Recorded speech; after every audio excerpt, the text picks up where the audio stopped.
ខ្ញុំឈ្មោះយ៉ងសុផុនជាប្រធានផ្នែកហិរញ្ញវត្ថុនៅក្រុមហ៊ុន Lily Food Industry ក្រុមហ៊ុន Lily Food គឺធ្វើការផលិតនៅនំស្រួយជាច្រើនប្រភេទបច្ចុប្បន្នយើងមានបុគ្គលិកនិងកម្មករដែលបម្រើការនៅទីនេះប្រមាណជា200នាក់ជាងគឺយើងប្រើសេវាកម្មវិញទៅលើការបើកប្រាក់បៀវត្សជូនទៅកាន់បុគ្គលិកកម្មករការទូទាត់ទៅកាន់អ្នកផ្គត់ផ្គង់របស់យើងផងដែរពីមុនមកដោយបុគ្គលិកការិយាល័យអញ្ចឹងគឺយើងធ្វើការបើកជូនគាត់តាមរយៈធនាគារចាហើយសម្រាប់កម្មករយើងបើកជូនគាត់ជាសាច់ប្រាក់ផ្ទាល់អញ្ចឹងវាចំណាយពេលយូរហើយវាធាងញ៉ៃញ៉ៃ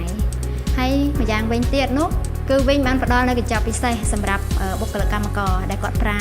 សេវាកម្មហ្នឹងណាចាអញ្ចឹងគាត់អាចវេលុយទៅកាន់ក្រុមគ្រួសាររបស់គាត់បានដោយឥតគិតថ្លៃទៀតសួស្តីនាងខ្ញុំឈ្មោះដូសៀវហងជាបុគ្គលិកផ្នែកលក់នៃក្រុមហ៊ុន Lily Food Industry Co Ltd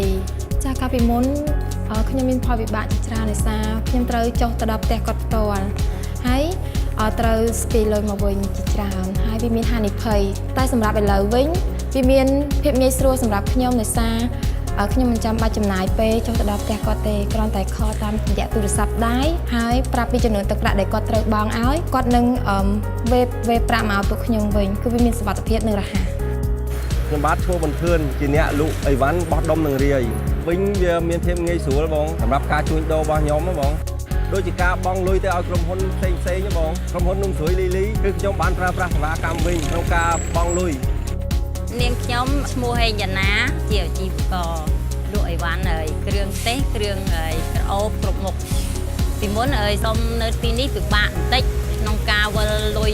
ចេញទៅខាងដេប៉ូធំចាតែឥឡូវនេះយើងរកស៊ីមានភាពស្រួលដោយសារយើងប្រើសេវាកម្មវិញចាដំបូងឡើយគឺក្រុមហ៊ុន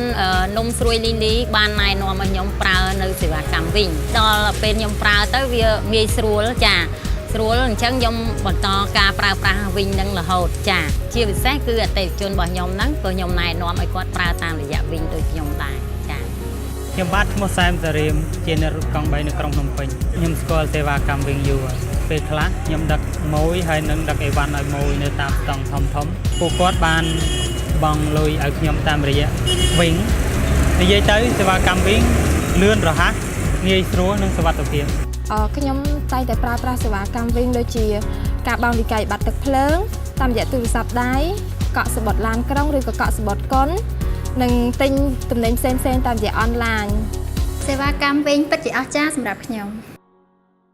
វិញងាយស្រួលរហ័សនិងមានសុវត្ថិភាព